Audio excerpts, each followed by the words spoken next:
रसूलुल्लाह सल्लल्लाहु ताला अलैहि वसल्लम ने फरमाया कि एक कुत्ता एक कुएं के चक्कर काट रहा था और प्यास की वजह से मरने के करीब पहुंच गया था।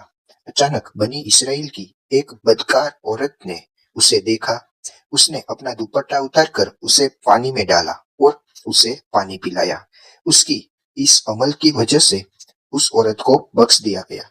बेशक अल्लाह को हमारा छोटे से छोटा अमल भी पसंद आ जाए तो बख्शीश हो सकती है।